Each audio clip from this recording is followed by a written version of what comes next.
Thanks, Phil. Hello there, my very good friends. On today's wrestling news, Braun Strowman has claimed that every three-letter wrestling promotion wants to sign him. Jeff Hardy teases bringing Willow, his alter ego, to WWE. We're going to talk about Tessa Blanchard again, and it's really stupid. And why Pat McAfee isn't going to Saudi Arabia. I'm Adam Wilborn. And I'm Andy Murray. And this is the news. Let's talk about Braun Strowman. Adam Scherr, of course, he was released by WWE several months ago. His non-compete clause is up. The guy is free to do whatever the hell he wants, but thus far, the only post-WWE match he has had has been for EC3's Free the Narrative project. That was last week. That's when it came out. Cinematic affair, lots of smoke and whistles, lots of fun. He has spoken to Control Your Narrative, which is like the accompanying podcast video show for this particular project, speaking about, transitioning out of WWE into free agency. It's a very enlightening interview. He's very open, very honest, talking about how, really devastating it was for him to be let go from WWE. But Braun Strowman is a man in demand, it seems. I've got a quote here talking about, the offers that have come his way, and I'm going to read it to you. I turned down a lot of money, like an astronomical amount of money to do this. There are days when I'm thinking about it like, holy shit, every three-letter corporation out there has made me an offer. Talk to me about what I want to do moving forward. I said, first and foremost, I have something that I want to do. 1 was free the narrative. 2 was just having the chance to breathe and live. So Strowman has been linked to pretty much everyone, right? Impact, AEW Impact obviously isn't a three-letter corporation, but you can see why they'd be interested in him. WWE, going back to WWE's been rumoured as well for the guy. Nothing's come to fruition yet. He's only done Free the Narrative. You'd imagine there'll come a time when Braun's ready to sign for another promotion, because look at the guy. Why wouldn't you at least try to do something with him, right? And he was awesome at his peak. 2017, 2018 Braun Strowman was one of the hottest things in the company. He's got a really weird WrestleMania record though, hasn't he? He really does. He's successful at it, but it's just really weird matches. Nicholas Goldberg, if you compose a list of weird WrestleMania resumes, he'd be fighting those lads from SNL. Of course. Ripping the cage open and murdering Shane McMahon. Poor Braun. But yeah, man, it was cool to kind of get more of an insight into the guy's mind in this interview and everything else, and wish him well. I think this is really exciting because, like you say, he's gone away for a bit and now you sort of miss him. I always say this when people get injured, and I also think sometimes it's quite good for wrestlers to not immediately leap to another promotion. Yes, you want to strike while the iron's hot, but also I think, having a bit of downtime to reassess and maybe adjust your character somewhat would be very interesting.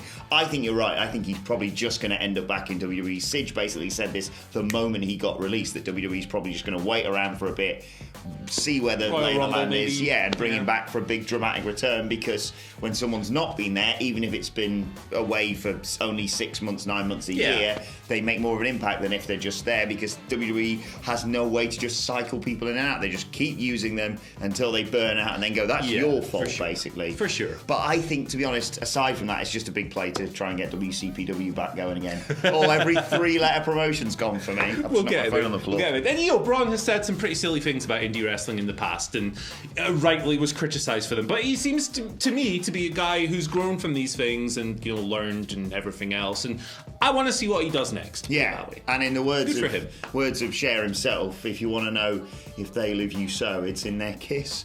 A bit of extra news for you there. I do believe in... right, let's move on and talk about Jeff Hardy and Willow. There's been sort of teasers to this on TV. He talked about the ego and blah, blah, blah, blah, when he was moving brands. And he's been chatting to the Culture State podcast about Willow appearing in WWE and the Willow character. He said, speaking of Willow, I was just talking with the guy that makes those masks, who made it back then. He's such an awesome mask maker. And that's now he's now making a new Willow mask, and we're talking about the possibility of Willow entering the scene once again before my career is over. This was responded to by the host, who said that would be a really exciting experience to see Willow in WWE, and he basically said, quote, "It's gonna happen." Now, Willow is a character who's obviously never popped up in WWE, but it was really enjoyable to see it in other promotions, and it might be something that Jeff Hardy needs, because right now he just sort of hops between brands, chucks piss in Sheamus's face, and then hangs around with the 24/7 goobers occasionally when not fighting for a mid-card title. Yeah, man. Jeff is a guy, he's got loads of ideas, Jeff Hardy, and that's to his credit, absolutely. Willow with the umbrella and everything else.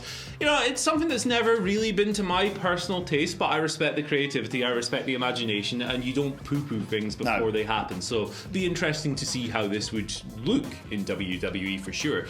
He could certainly use a bit of a refresh, I think that's fair to say. It looked like he was going to get one when he got no more words back, but it's kind of faded away a little bit for him. He was distracted by the whole Karrion Kross story, that all, wasn't it? Yeah, it was. It was like, hey, you got the music back, but you cheated to beat Karrion Kross in 2 hits, and now one of them's dressed like a gimp, and you're going to be a tree or something. It's a really weird situation. But yeah, man, like, I'm all for letting wrestlers get their ideas out into the world, and we will see how this comes off. And he teased it on Raw as well, didn't he? Yes, yeah. Time for a change. Do you want to hear my prediction? I think he brings Willow in, goes on this amazing, dominant run, and then he's back to beat Roman Reigns in the top break breaks, and then he's buggered. There you go. Who needs that? And who needs this? Right, there's a Tessa Blanchard t-shirt out, and I'll tell you what, this was certainly a choice, right? She's obviously been attached to the new the revived WOW Women of Wrestling project. We've covered that over the past few days. Well, they came out with a new t-shirt through Pro Wrestling Tees last night, and it directly references a recent report on her status. So in September, Cassidy Haynes, what was it? No Pain, Just Haynes, there we go, came through with a report kind of rubbishing the links to WWE and AEW for Tessa. There was a quote from a source in that story saying, "She is nuclear. Nobody wants near her." Well, yesterday they came out with this t-shirt. Have a look at this. There you go. Just nuclear. It's got a bomb going off. It's certainly something. So that, of course, directly references that report. Now, Tessa's history. Let's just go through it again, shall we? Even before the event we're about to go into here, you know, there was talk of behind the scenes goings on and certain behaviors and everything else, but it really blew up in January 2020 when a bunch of people came forward accusing her of using racist language against La Rosa Negra, who is a Puerto Rican wrestler, La Rosa Negra.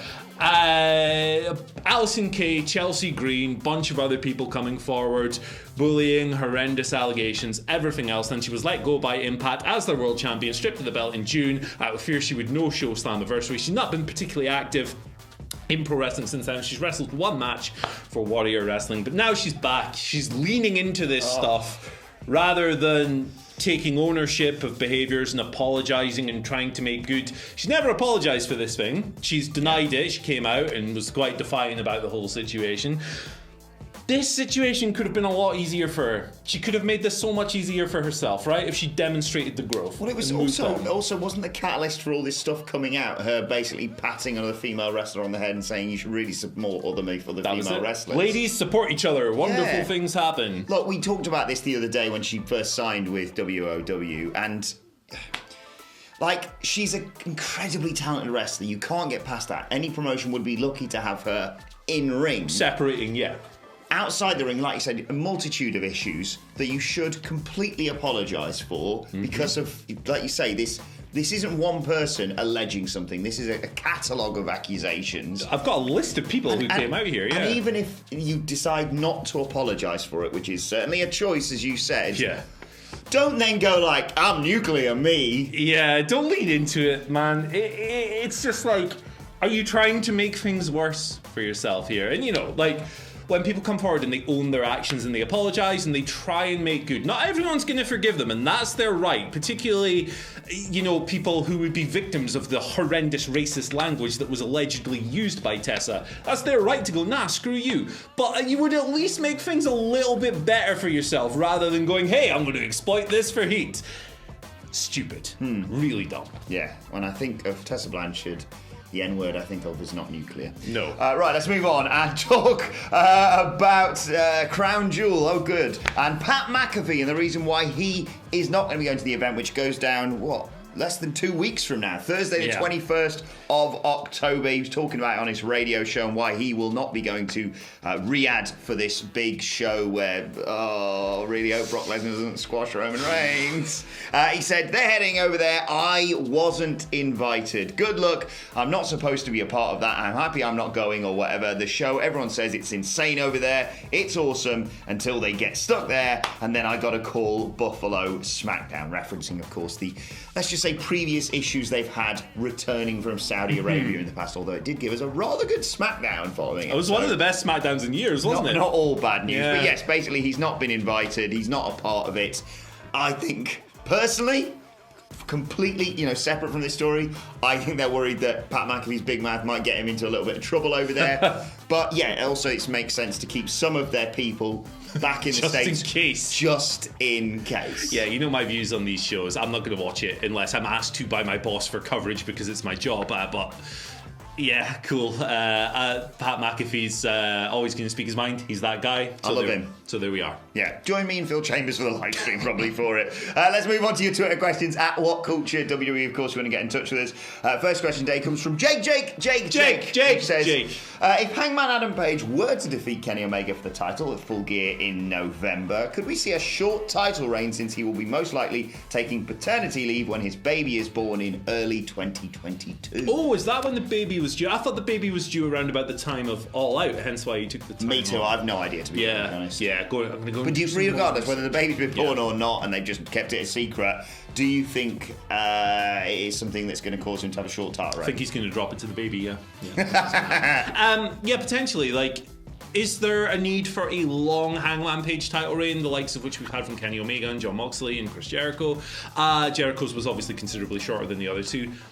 I don't know, he's a babyface, and sometimes with babyface, the chase is more compelling than the reign itself. Don't know if that's the case with Page just yet, but there is a strong argument to be made, I think, that an MJF or someone could cruelly come in and beat him after a couple of months. Exactly. We talked about this yesterday. I said, look, this isn't going to be Hangman Page's only world title reign, so it can just be a short one, because like you say, this is more about the story. They have got...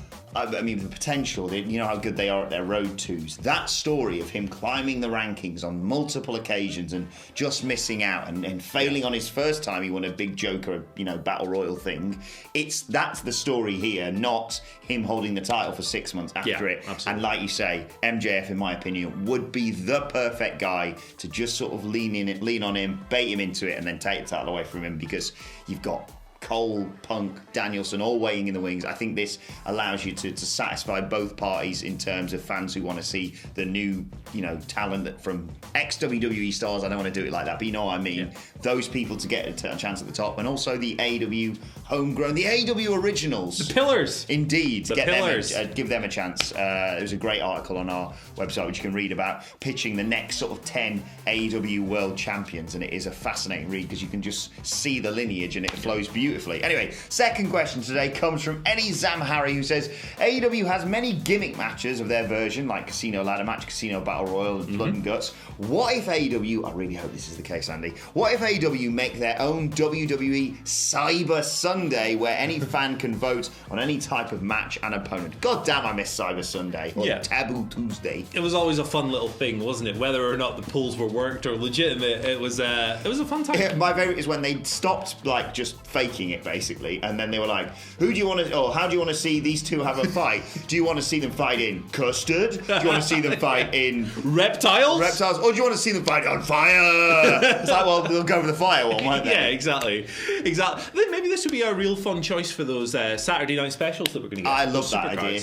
And you could have maybe a challenger for the TNT Championship rather than the World Championship that you haven't seen, or something like that. Just matches or match types. Look, I think this is really underutilized. I get it that it's hard to then plan ahead for this sort of thing, but you could do it as a fun one-off, couldn't you? Exactly. Yeah. Do it. Yeah, absolutely. Great. And if you want to gimmick it, you could do TNT title challengers: Marco Stunt, Looper, or Ricky Starks. Just gimmick it. Exactly. Right. Final question today comes from Matt Ryan, aka Aussie Dead, who says, "Which wrestlers would you like to see star in a horror movie or TV series that aren't necessarily a spooky character?" I picked this because I know Andy Murray is a huge fan of spookiness around this time. They call me Spook Dog, so.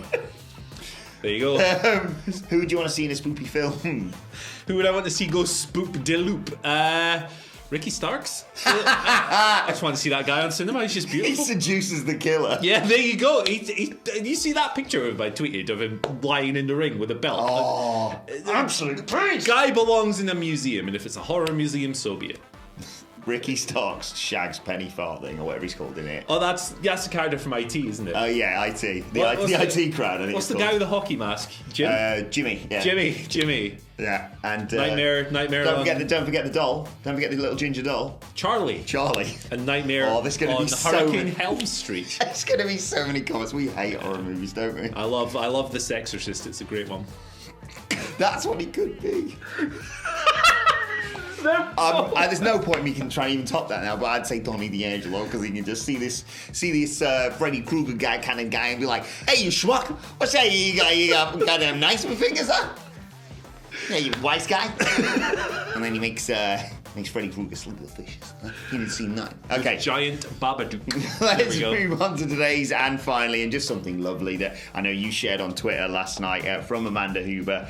She tweeted about -1 saying, "Look, I occasionally see comments online how I should just let Brody Lee Jr. be a kid and not force him around wrestling. When I say wrestling is everything to him, it is. He told me he spent his free time in school drawing gear for when he's older. Today he brought them home. It says, awesome Star-Lord gear for Brody. Go and check this tweet out as well, because in the replies, there's some of the drawings, and I just love... This kid's awesome. This kid rules. It's just really, really nice to see, and if you don't enjoy this, chances are I don't really care for you as a person. Yeah, absolutely. Love the Huber family. Yeah. It was really life-affirming to watch Amanda and Brody Jr. coming out on Dynamite the other week and everything else. You're always going to get trolls and bad faith actors who are like, they're exploiting. Shut up. You've never been so wrong. I've never seen such a wrong take in all your life. I love this stuff. Yeah, I've never really seen a wrestling promotion turn such a tragedy into such a heartwarming thing on a regular occasion. They've done everything they can, haven't they? And they've supported the family. Brody Jr.'s a hoot.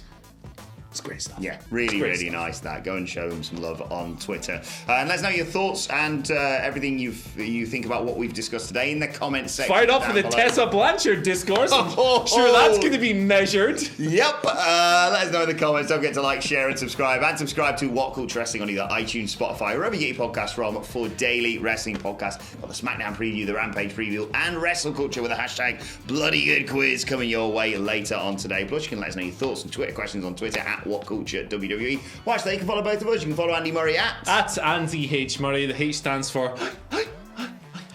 You can follow me at Anna Wilmore. Follow us all at WhatCulture WWE. But for now, my thanks to Andy Murray. Thank you for joining us, and we will see you soon. That one's for the 5 people from Aberdeen who watch these videos.